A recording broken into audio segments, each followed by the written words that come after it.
Buenas tardes, Dallas, Texas, Tijuana in the house. I know what you're asking. You're saying, why does this guy look Irish? But, although I look Irish, I come from a dirt street in Tijuana.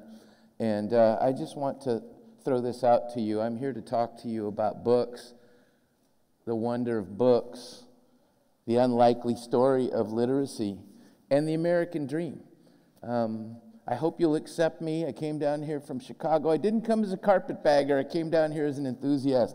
I come to Texas a lot, and it's really a thrill to be here in the true capital of the state of Texas. Books and literacy worked for me. I spoke Spanish before I spoke English, and now I am allegedly a best-selling author. And I'm here to talk to you about the possibility of Dallas taking over the helm on the national wonder of book festivals as transformative city activities. I know your boys in Austin are doing it. People in San Antonio are doing it. But I want to talk to you a little bit about what Tucson, Arizona did. Tucson, 5 years ago, probably 6 now, launched a book festival, the Tucson Festival of the Book. I was one of the inaugural authors, and I've been there every year. Within 5 years, the city has made it one of the top 4 book festivals in the United States. It's one of the largest in the United States, with 130,000 attendees every year, 300 to 350 authors attending every year.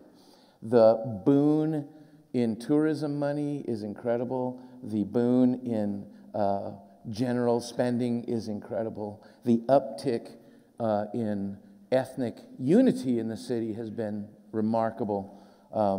And the unexpected bonding of people of different philosophies and politics has been beautiful to see. As you know, Arizona has been riven by all kinds of political fractures, a lot of immigration woes, a lot of struggle, so much so that people down in Tucson, have been talking about seceding and forming sort of the hippie Arizona, and they call it Baja Arizona.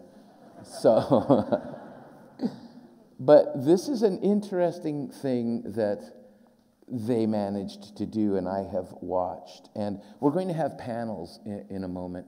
I hope you'll come, because I want to talk to you a little bit also, when I have more time, about places like Kankakee, Illinois, and Kalamazoo, Michigan, who've used books to unite themselves and bring themselves out of ruin. One thing about Dallas, there's no ruin here. I can't believe the energy in this city and the extraordinary striving and yearning. I always think about the world outside. It seems to me there's 2 places in this world, Dallas and not Dallas. And people not in Dallas have really weird ideas about you here. They don't know what Dallas is. They think it's J.R. Ewing. You know, I'm so tired of trying to explain Dallas, because I don't know that I have a grip on Dallas. But I love Texas. You know, this city is not JR. It's not Dealey Plaza. Okay, you may be the Cowboys. I'm not going to argue that. But it's not even the Cowboys. It's so much more. So Tucson did this thing.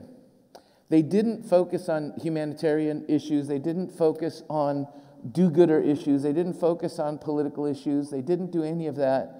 They strictly thought of this book festival as a way to ignite the city, to ignite the city's mind, to ignite the city's soul. It was fronted originally by business people on the right and the left coming together. The man who's the visionary, Bill Viner, is the builder, the main builder of luxury homes in the region. And he wisely went to banks, corporations, business organizations, stayed out of taxpayers' pockets. He had one thing going for him, a major university in the middle of his city, University of Arizona.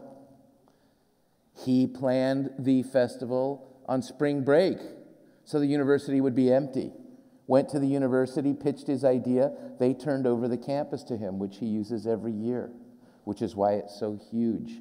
You, of course, have incredible universities all around. I pick SMU. It's here. It's beautiful. It's in the middle of town. I'm losing my mic, sorry.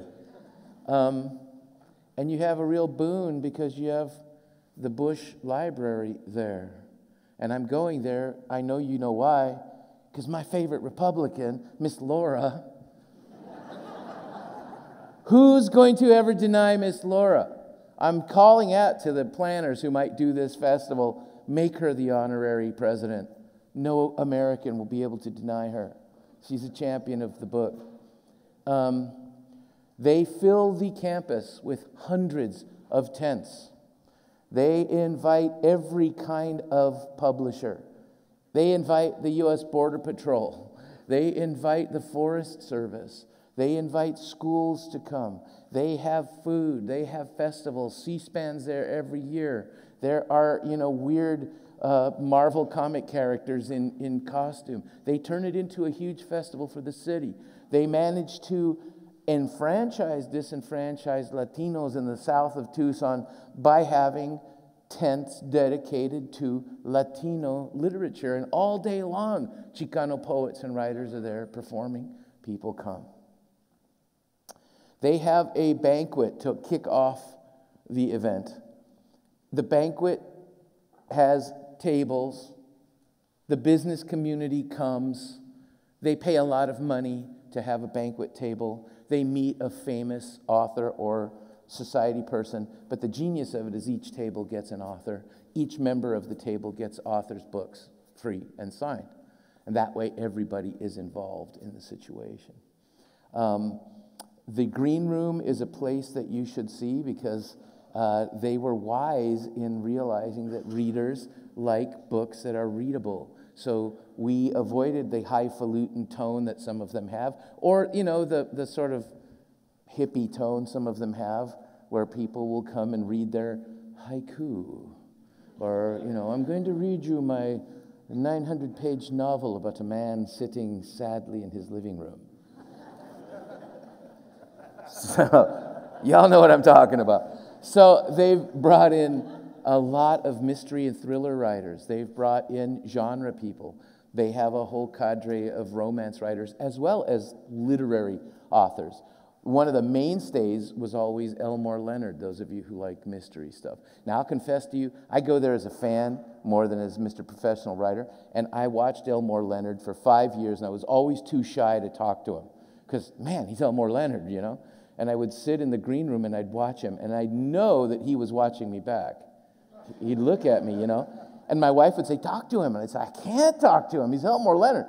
So the last couple of years, 84 years old, still the coolest man in the room, as he would leave for his event, he'd walk out and he'd stop and he'd look at me and he'd go,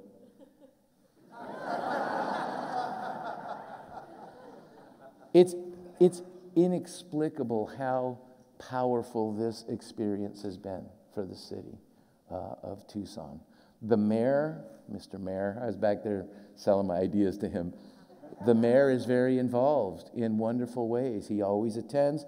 He is one of the presenters. He's one of the interviewers. He's willing to do anything. He'll do comedy skits if he has to. One thing I will throw out to you, I'm keeping my eye out for my red light when my time runs out. One thing I will throw out to you that they have done, and I've seen done around the country more and more, I'm going to push this as a standard practice in Tucson. I know you're thinking about how to incorporate all the members of your society here in this fine city. I can't speak for all the ethnic groups. I can speak for my Mexican community.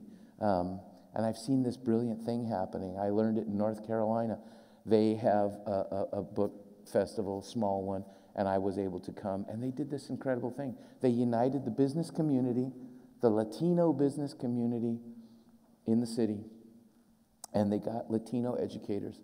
And they asked them to please pick the 100 most successful or excellent Latino leaders in the community. And it did not matter what they did or who they were. They didn't have to be professionals. They didn't have to be college PhDs. They didn't have to be politicians. They just had to be exemplary members of the community. And this subcommittee picked them. They picked 100 people.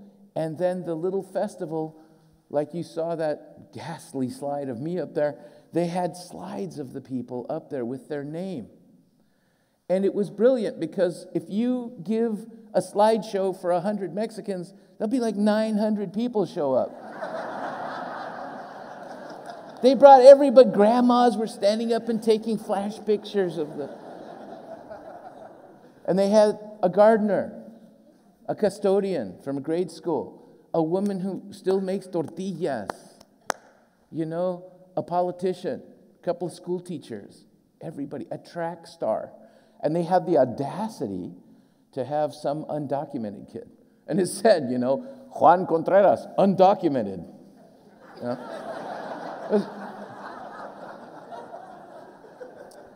And then each person who was honored got a certificate signed by the mayor and me and a picture with the mayor. It cost them $0 and transformed 100 people into rabid citizens of the city that would never lose their connection and loyalty to the city. So I'm throwing it out to you, the Dallas Festival of the Book.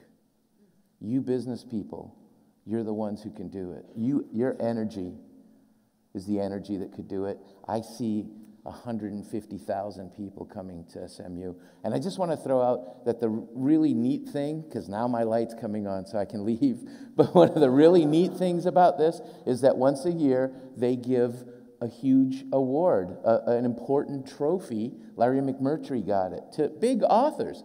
And everybody, gets to laud them. You could have Miss Laura give it out, right? And since I'm coming up with the idea, I'm volunteering to be the first Dallas Festival, to get my trophy, right?